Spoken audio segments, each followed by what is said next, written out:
Okay, अगर आपने ये 5 अफर्मेशन बना ली है, 3 मैंने आपको आप दे दी थी ऑलरेडी कि I am a champion, okay, I am a winner, और उसके अलावा आई एम अ लीडर, और एक और आपको मिली थी I can and I will. So ये सिंपल सी अफर्मेशन आपके साथ मैंने शेयर कर दी थी, आपको 2 और ऐड करनी थी और टोटल 5 अफर्मेशंस आपको लिखनी थी। ओके, उसके अलावा 5 जो पिछले 3 रिजेक्शन आपको मिले, लास्ट 3 रिजेक्शन है ना, किसी भी रिलेटेड हो सकते हैं। ओके, सो मैं चाहूंगा कि आप फटाफट अपने वो 3 रिजेक्शन है ना चैट बॉक्स में लिख दीजिए, है ना। हो सकता है कि वो 3 रिजेक्शन एक पैसे के रिलेटेड हो सकता है, एक टाइम के रिलेटेड हो सकता है, किसी को कोई ट्रस्ट इशू हो सकता है। तो जल्दी थोड़ी सी अपनी उंगलियां चलाइए, है ना। व्हाट्सएप पे भी तो आप चैट करते ही है ना, व्हाट्सएप पे, इंस्टाग्राम पे कमेंट्स करते हैं, तो जल्दी चैट बॉक्स में जाके आप जो है अपने वो 3 रिजेक्शन शॉर्ट में लिख दीजिए। ओके, ताकि यहाँ हमें आइडिया लग जाएगा कि ज्यादातर लोगों के साथ कॉमन क्या रिजेक्शन आते हैं। तो 3 ऐसे रिजेक्शन जो आपने पिछले फेस किए हैं, अगर पैसे से रिलेटेड है तो आप नंबर वाइज लिखिए, पैसा या फिर दूसरा टाइम या फिर तीसरा ट्रस्ट, इस तरीके से शॉर्ट में लिख दीजिए, ना। एक्टिव हो जाइए, एंगेज हो जाइए, खुद को एंगेज कर लीजिए। एंड तीसरी जो टास्क थी आपकी वो ये थी कि आपको 3 गोल्स बनाने हैं अपने, और वो गोल्स होंगे एक शॉर्ट टर्म गोल, एक mid term goal. Short term goal वो होता है जो 15 दिन से 1 महीने तक लगभग आप बनाते हैं। मिड टर्म गोल जो 3 से 6 महीने तक के गोल्स आप डिजाइन करते हैं, और लॉन्ग टर्म गोल जो 1 साल से लेकर 2 साल तक के भी आप बना सकते हैं। ओके, सो पिछली 3 ऐसे रिजेक्शन जो आपको मिले, है ना, आपको सबको रिजेक्शन मिलते हैं, हम सबको रिजेक्शन मिलते हैं, तो वो क्या थे, किस चीज से रिलेटेड थे, किस चीज से जुड़े हुए थे, कि उस बंदे ने मेरे साथ इसलिए स्टार्ट नहीं किया क्योंकि उसने बोला कि टाइम नहीं था, या उसने मुझे ये कहा कि मुझे विश्वास नहीं है, या उसने आपसे ये कहा कि मैं सोच के बताऊंगा। तो सिंपल वो 3 ऑब्जेक्शन आप लिख दीजिए लाइन वाइज, ताकि हमें आइडिया लग जाए कि आपने अपना टास्क फिनिश किया है। ओके, सो गोल्स आप लोगों ने बना ही लिए होंगे। आप गोल्स जो आपने बनाए हैं उसका एक छोटा सा गोल कार्ड बना लीजिए। गोल कार्ड क्या होता है, जैसे आप विजिटिंग कार्ड देखते होंगे, विजिटिंग कार्ड की साइज का ही है ना, एक पेपर कट कीजिए, है ना, और उसको अपने गोल्स जो आपके गोल्स हैं उसमें लिख लीजिए और अपने वॉलेट में रखिए। ओके, इससे क्या होगा, गोल्स आपने बनाए तो हैं पर आप भूलेंगे नहीं उनको, तो इसको बोलते हैं गोल कार्ड। विजिटिंग कार्ड आप सब लोगों ने देखे होंगे, विजिटिंग कार्ड बहुत छोटी साइड का कार्ड होता है। उसा ही ऐसा ही एक पेपर आप अपने घर पे व्हाइट पेपर ले सकते हैं, उसको कट कर लीजिए और उसमें अपने गोल्स लिख लीजिए और उसको अपने वॉलेट में रखिए, वॉलेट में आपकी जेब के अंदर। तो जब भी वो आपको जितनी बार नजर आएगा ऑटोमेटिकली आपका वो रिमाइंड करेगा आपको कि आपको अपने मेहनत कर रहे हैं, आपको इन गोल्स को आपने बना तो लिया है, अब आपको इनको बच्चे की तरह पालना है, इनको बड़ा करना है, इनको तैयार करना है। ओके, सो चैट बॉक्स में हमारे पास कुछ रिस्पॉन्सेस भी आए हैं। मनी प्रॉब्लम थी, टाइम इशू थे, ट्रस्ट के इशू थे, मनी की प्रॉब्लम थी, ट्रस्ट इशू था। Okay, great. टाइम और पैसे की दिक्कत थी, नो टाइम नो ट्रस्ट। तो आप ज्यादा टाइम देखेंगे क्या होता है कि जो ऑब्जेक्शंस आते हैं ना नेटवर्किंग के अंदर, वो ज्यादातर कॉमन ऑब्जेक्शन होते हैं, और वो कॉमन ऑब्जेक्शन 10 से 12 से ज्यादा कभी नहीं होते हैं।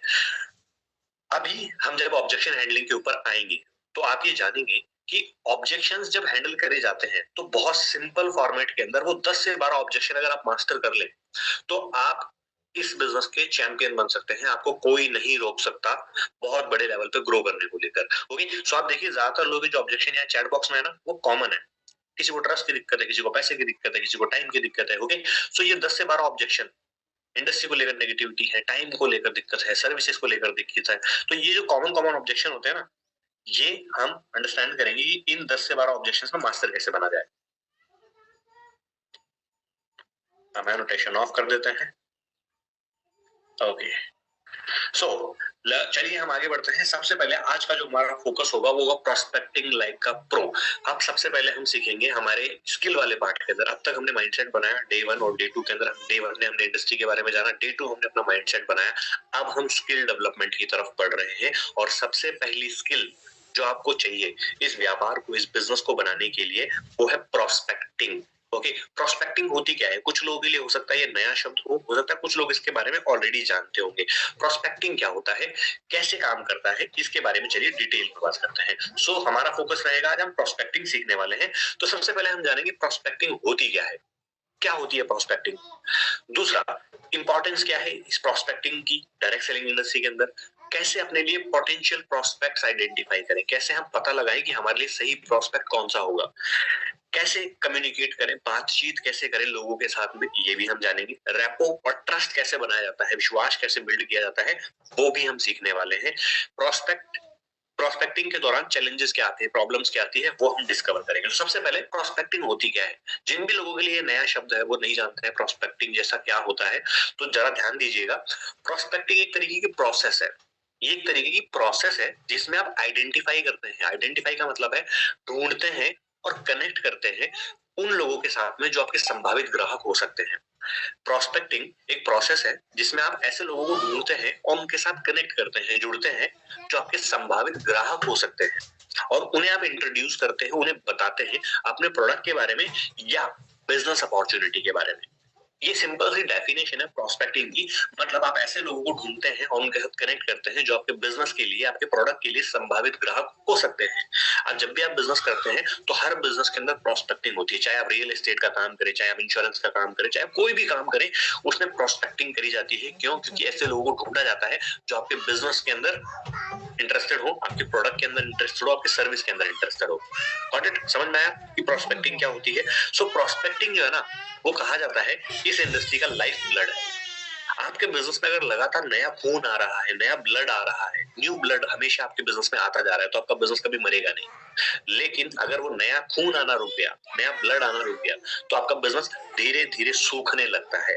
तो आप लोगों को ये बात पता होनी चाहिए कि अगर आपका बिजनेस की लाइफलाइन आप ढूंढ रहे हैं कि कौन सी ऐसी लाइफलाइन है जो मैं मिस कर रहा हूँ और मेरा बिजनेस उतना ग्रो नहीं कर रहा, तो वो आप सबसे पहली चीज जो आपको चेक करनी चाहिए, क्या आप रेगुलर प्रोस्पेक्टिंग कर रहे हैं? अगर आप रेगुलरली प्रोस्पेक्टिंग नहीं कर रहे हैं, आपको लगता है कि मैं तो अभी ब्रॉन्ज हो गया हूँ, सिल्वर हो गया हूँ, गोल्ड हो गया हूँ, अब मुझे क्या ही जरूरत है प्रोस्पेक्टिंग की, नहीं। जिस दिन आप बिजनेस के बेसिक्स छोड़ देंगे उस दिन आप डी ग्रो करना स्टार्ट कर देंगे। ओके, सो जितने भी हमारे साथ यहाँ पर लीडर्स कनेक्टेड हैं, मैं उनसे भी कहना चाहूंगा कि हम स्किल डेवलपमेंट में पहली चीज सीख रहे हैं, तो ये पहला बेसिक है प्रोस्पेक्टिंग। आप चाहे किसी भी लेवल पे ग्रो कर जाए, आपको प्रोस्पेक्टिंग नहीं छोड़नी चाहिए। ये लाइफ ब्लड है डायरेक्ट सेलिंग बिजनेस की। आप बड़े से बड़े लेवल को भी अचीव करना चाहते हैं तो आपका सबसे पहला बेसिक है prospecting. Got it? Chat box में लिखिए गॉट इट अगर आपको प्रोस्पेक्टिंग क्या होती है ये समझ में आ गया। ओके, और आप ये कमिट करते हैं अपने आप से कि मैं प्रोस्पेक्टिंग अपने बिजनेस का एक पार्ट है, मेरे बिजनेस का एक पार्ट है, मैं इसको कभी नहीं छोड़ूंगा। ओके, सो प्रोस्पेक्टिंग आपके बिजनेस का एक बहुत इंपॉर्टेंट हिस्सा है। ये आप अपने दिमाग में बैठा लीजिए इस बात को, इसलिए मैं इसको बार बार रिपीट कर रहा हूँ क्योंकि आप इस बात को कंप्लीटली अंडरस्टैंड कर ले कि हाँ, प्रोस्पेक्टिंग मेरे बिजनेस का सबसे पहला बेसिक है। अगर मुझे बिजनेस बनाने के दौरान कोई दिक्कत भी आती है कभी, तो मैं सोचूंगा कि क्या प्रॉब्लम हो रही है, तो मैं जाके बेसिक चेक करूंगा आपने कि क्या मैं प्रोस्पेक्टिंग कर रहा हूँ कि नहीं कर रहा हूँ, क्या मैं प्रेजेंटेशंस कर रहा हूँ कि नहीं कर रहा हूँ। तो आपको खुद ही जवाब मिल जाएगा कि आप बेसिक काम नहीं कर रहे होंगे तो आपको रिजल्ट्स उतने नहीं आ रहे होंगे। Got it? सो सबसे पहली चीज है prospecting. Yes, got it, got it, got it, got it. Great, so wonderful. अपने अपने आप को एक्टिव रखिए चैट बॉक्स के अंदर भी। सो प्रोस्पेक्टिंग लाइफ ब्लड है हमारी इस इंडस्ट्री का। अब प्रोस्पेक्टिंग करी कैसे जाए और इसके क्या क्या स्टैंडर्ड तरीके हैं जो हमें करने चाहिए। प्रोस्पेक्टिंग जरूरी क्यों है? अब देखिए, आपकी एक सेल्स की पाइपलाइन होती है। सेल्स बिजनेस कर रहे हैं, सेल्स आती रहनी चाहिए, लगातार आनी चाहिए। अगर आप व्यापारी हैं और दिन में आपकी 5-6 हजार रुपए की सेल्स नहीं आ रही है, तो हम कैसा व्यापार कर रहे हैं? हमें अपने आप से सवाल पूछना चाहिए कि अगर हम एक व्यापार कर रहे हैं और मिनिमम मिनिमम बता रहा हूँ आपको 5 से 6 हजार रुपए की आपकी डेली सेल्स नहीं जनरेट कर रहे हैं आप, तो ऑटोमेटिकली आपको समझ में आ जाएगा कि आप उतना बिजनेस अच्छे से नहीं कर रहे हैं। ओके, सो सबसे पहली चीज है ये प्रोस्पेक्टिंग इसलिए जरूरी है क्योंकि आपकी सेल्स की पाइपलाइन को भरता है।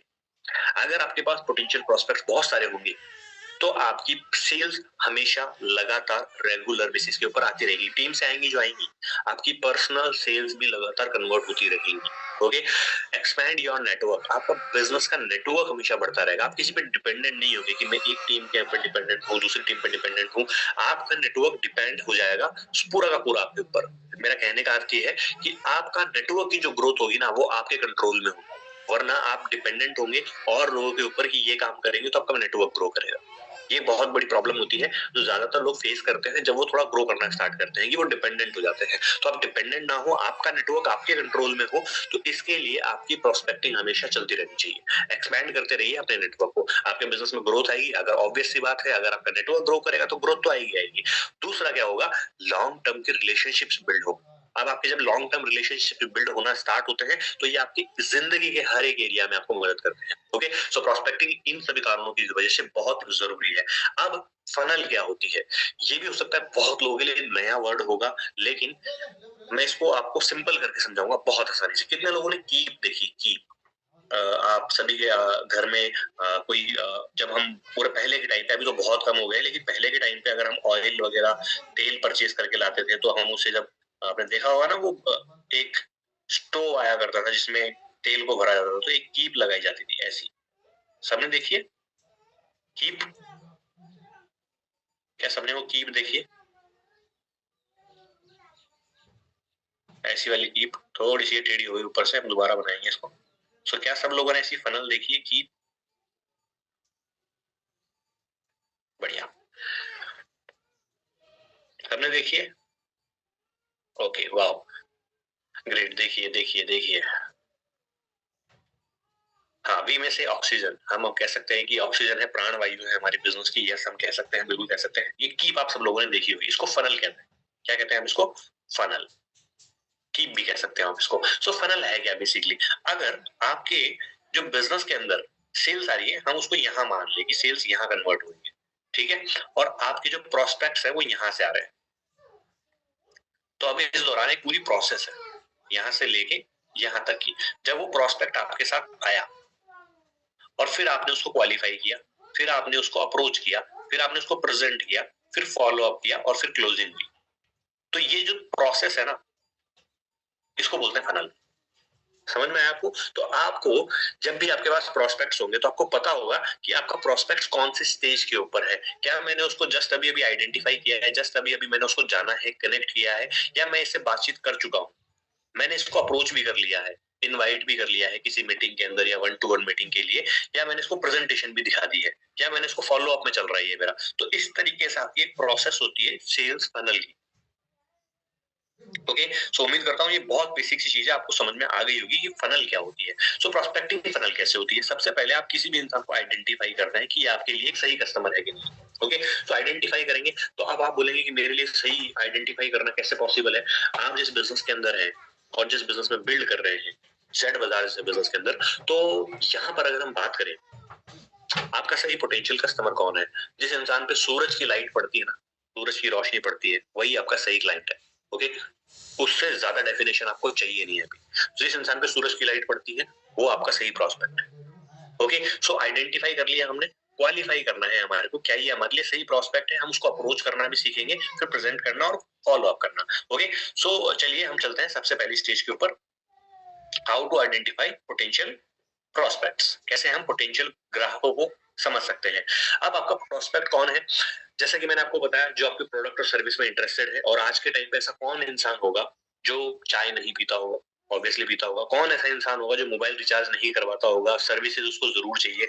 कौन ऐसा इंसान होगा जिसको पैसे नहीं बनाने हैं? कौन ऐसा इंसान होगा जिसको पैसे नहीं कमाने हैं? तो ऑलमोस्ट एक बहुत बड़ा मार्केट है हमारे पास में जिसको आप प्रोस्पेक्ट कर सकते हैं। ओके, सो उसकी खरीदने की क्षमता है या नहीं है? ऑब्वियसली बात है, आज हर कोई अगर स्मार्टफोन चला रहा है तो वो अपने लिए रिचार्ज तो करवा ही रहा है। ओके, और आप उसके घर में जाके देखेंगे तो ऑब्वियसली वो चाय जैसी चीज जरूर पी रहा है। ऐसी कोई समस्या नहीं है कि वो परचेज ना कर पाए, क्योंकि आपका प्रोडक्ट अगर हम देखें तो जो हमारा प्रोडक्ट है वो ऐसा नहीं है जो लाख रुपए का कोई प्रोडक्ट हो और बहुत लिमिटेड लोग ही उसे परचेज करते होंगे, ऐसा नहीं है। रेगुलर यूज में होने वाली जो चीजें हैं, जो सर्विसेज हैं, वही हम उन्हें प्रोवाइड कर रहे हैं। तो वो आपके बिजनेस में ऑब्वियस सी बात है इंटरेस्ट शो करेगा अगर आप उसे ये बताएंगे कैसे आप अपने खर्चे से इनकम बना सकते हैं, कैसे आप अपने खर्चे से इनकम पैदा कर सकते हैं। जैसा कि अभी सुरेंद्र सर ने कहा था कि जो उनको नुकसान हो रहे हैं ऑलरेडी अपना खर्चा करने से, उसी को हम फायदे में कन्वर्ट कर रहे हैं। ओके, सो हमें अपनी लाइफ के अंदर, अभी आपके पास पेन पेपर है, सबके पास है, अभी पेन पेपर है आपके पास, अभी हम एक एक्टिविटी करेंगे। इसी वक्त अपना पेन पेपर उठाइए, इसी वक्त इसी ट्रेनिंग के अंदर 5 ऐसे लोगों का नाम लिखिए जिनको अभी तक आपने टच नहीं किया था और वो आपकी लाइफ का हिस्सा है। अभी तुरंत ऑन द स्पॉट, है ना, मैं कर लूंगा, मैं सेशन के बाद करूंगा, बस नहा लूं उसके बाद करूंगा, बस मैं पूजा कर लूं उसके बाद करूंगा, नो। 5 ऐसे लोगों का नाम तुरंत अभी लिखिए, अब भी आपकी डायरी में, अपने फोन को खोलिए, अपने कॉन्टेक्ट लिस्ट में जाइए और 5 ऐसे लोगों को देखिए जो आपकी लाइफ में है पर आपने अभी तक उन्हें टच भी नहीं किया है। 5 ऐसे लोग तुरंत, और जैसे आप लिख लें चैट बॉक्स में डन लिखिए जल्दी से, है ना, मैं चाहता हूँ सब लोग करें जल्दी जल्दी जल्दी जल्दी। और आप अभी देखेंगे कि अगर हम अभी 354 लोग हैं और हमारे पास सबके पास 5 लोगों की पोटेंशियल प्रोस्पेक्ट की लिस्ट आ जाएगी, तो मैं देखता हूँ 354 मल्टीप्लाई बाय 5 लगभग लगभग 1770, लगभग लगभग 1770 लोगों की प्रोस्पेक्ट लिस्ट अभी रेडी होगी तुरंत 5 मिनट के अंदर। ओके, वो लोग होने चाहिए जिनको आपने अभी तक टच नहीं किया। हो सकता है कोई डर हो कि अभी नहीं बता सकता, मुझे 2 सवाल पूछेगा, ये मेरा फ्रेंड है, मेरा मजाक उड़ाएगा, ठीक है? और ये तो मेरे साथ काम करता है, ये तो मेरे साथ जॉब करता है ना? इसको भी नहीं पता चलना चाहिए। या कोई भी डर हो सकता है, या हो सकता है कोई रीज़न हो, आप सोच रहे हो कि ठीक है मैं इसको परसों बताऊँगा, अरे मैं इसको तो अगले महीने बताने वाला था, अगले महीने नहीं, अभी राइट नाउ, तुरंत 5 ऐसे प्रोस्पेक्ट्स का नाम लिखिए जो आपकी लाइफ में हैं, पर अभी तक आपने उनको टच नहीं किया है राइट नाउ। जो डन पेपर पे लिखिए, है ना? और इसको ग्रुप में, जो भी आपका ग्रुप है, जहां पर भी है, जो भी आपकी अपलाइन है, उनको सबमिट कर दीजिएगा। ओके, क्योंकि यहाँ तो हम कोई फोटो से चेक नहीं कर सकते हैं। तो जो भी स्पॉन्सर्स हैं, जितने भी लीडर्स हैं, वो अपने टीम के ये स्क्रीनशॉट्स अपने पास मंगवा लीजिएगा। ओके, आप उन्हें अभी बोल सकते हैं, या तो अभी भी शेयर कर सकते हैं, वो फोटो क्लिक करके उन्हें शेयर करें। ओके, सो आज के दिन का एक इंपॉर्टेंट टास्क आपके पास आ गया है कि आज आप 5 ऐसे लोग मिल गए हैं जिनको अभी तक भी आपने टच नहीं किया है, पर रिस्पॉन्स अभी कम आए हैं। डन डन के सिर्फ 3 रिस्पॉन्स आए हैं, 1 2 3 4 रिस्पॉन्स आए हैं। सो एवरीवन जल्दी जल्दी लिख लीजिए, 5 नाम लिखने में कोई बहुत टाइम नहीं लगता है। Only 5, only 5। हो सकता है आपके ससुराल से हो सकते हैं कुछ लोग, हो सकता है आपके स्कूल के कुछ पुराने दोस्त हो सकते हैं, कॉलेज के हो सकते हैं, जॉब करने वाले हो सकते हैं। ऐसे कई लोग मिलेंगे अभी भी आपकी फोन लिस्ट के अंदर जिनको आपने आज तक टच नहीं किया है। डन लिखिए चैट बॉक्स में प्लीज। 1 2 3 4 5 6, 6 लोगों ने डन कर लिया है। Done almost. और आपको लग रहा होगा ना कि मेरी लिस्ट तो खत्म हो गई, मैं कह रहा हूँ अभी भी मिलेंगे आपको। जस्ट गो एंड फाइंड, है ना? जाइए और ढूंढिए, तुरंत ढूंढिए। ओके, सो आपने अपने 5 ऐसे लोग आइडेंटिफाई करने, जब आप लिख लेंगे तो डन लिख दीजिएगा, मैं आगे बढ़ रहा हूँ इस प्रेजेंटेशन के अंदर। Got it? ओके, सो अब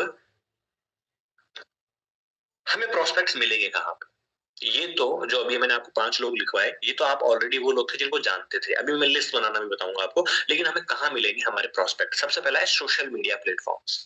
आज पूरी की पूरी दुनिया, पूरी की पूरी जनता सोशल मीडिया इस्तेमाल करती है, तो आपको भी सोशल मीडिया के ऊपर कंटेंट क्रिएशन करना चाहिए। सोशल मीडिया पे अपनी एक पहचान बनानी चाहिए। सोशल मीडिया के ऊपर अपने बिजनेस को प्रमोट करना चाहिए। ओके, तो सोशल मीडिया पे आप फेसबुक यूज कर सकते हैं, इंस्टाग्राम का यूज कर सकते हैं, जहां पर आप अच्छा अपना एक प्रोफाइल बनाइए, एक प्रोफेशनल प्रोफाइल बनाइए, अच्छी सी पिक्चर लगाइए, अपना प्रोफाइल डालिए, अपने बिजनेस से रिलेटेड वहां पे कंटेंट डाल सकते हैं। अपने जो इवेंट्स हो रहे हैं, जो ट्रेनिंग्स हो रही है, ट्रेनिंग हो रही है यहाँ पर, आप इस ट्रेनिंग के स्क्रीनशॉट लेके अपनी स्टोरी पे लगाइए, टैग कीजिए। ओके, आपकी टीम को टैग कीजिए, और मुझे भी टैग कर सकते हैं। तो ये सोशल मीडिया प्लेटफॉर्म क्या होते हैं?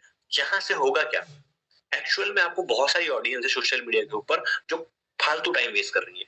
उन लोगों को आप एक सही डायरेक्शन दे सकते हैं कि वो अपना टाइम पास करने की जगह अपनी लाइफ में कुछ आगे बढ़ सके। ओके, तो सोशल मीडिया प्लेटफॉर्म्स सबसे पहला तरीका है जहां आपको प्रोस्पेक्ट्स मिलेंगे। आप एक डेली टारगेट सेट कर सकते हैं कि मेरे को मिनिमम 2 लोग, 5 लोग, 10 लोग, डिपेंड्स अपॉन यू कि आप कितना घंटा यूज करते हैं।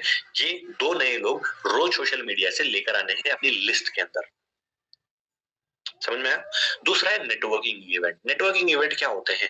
बहुत सारी ऐसी जगह होती है ना जहाँ पर भीड़ इकट्ठा होती है कई बार एक साथ, है ना? वो बिजनेस का कोई इवेंट हो सकता है कि कोई बिजनेस इवेंट हुआ है आपके शहर के अंदर, जिसमें कोई ऑटो एक्सपो लगा है, गाड़ियों का कोई इवेंट हो रहा है, रियल एस्टेट का कोई इवेंट हुआ है, ओके, कोई मोटिवेशनल इवेंट हुआ है ना? और अभी एक और इवेंट चल रहा है आजकल, शादियों का इवेंट, है ना? सीजन चल रहा है शादियों का, तो आप तो आपके लिए तो वो भी नेटवर्किंग इवेंट है। और लोग शादियों में हो सकता है खाना खाने जाते होंगे, लेकिन आप एक बिजनेस ओनर है, तो आपको शादी, कोई फंक्शन इसलिए अटेंड करना है क्योंकि आपको वहां पर आपके संभावित ग्राहक मिलेंगे, और वहां पे कांटेक्ट बनाइए लोगों के साथ में, ठीक है? अच्छे लोगों के साथ में जो वहां पर आ रहे हैं उस इवेंट के अंदर। ऑब्वियसली ज्यादातर लोग फ्री टाइम के अंदर आते हैं। जब भी किसी से इवेंट में आते हैं ना, मैं एग्जांपल दे रहा हूँ शादियों का, जब भी किसी ऐसी जगह आते हैं तो वो फ्री माइंड से आते हैं, है ना? उनके ऊपर उस वक्त ऐसा नहीं होता है कि वो कोई काम वाम कर रहे होते हैं, और शादियों में कुछ काम, वो आराम से आते हैं, लोगों से मिलते हैं, बातें करते हैं, इंजॉय करते हैं। ओके, ये सब चीज करते हैं वहां पे। तो उस वक्त वो सबसे परफेक्ट टाइमिंग है लोगों के साथ में कनेक्शंस बनाने का। तो ये शादियां भी आपके लिए नेटवर्किंग इवेंट है, और लोगों के लिए वो शादियां मजे के लिए होगी, लेकिन आपके लिए तो वो तो नेटवर्किंग इवेंट है।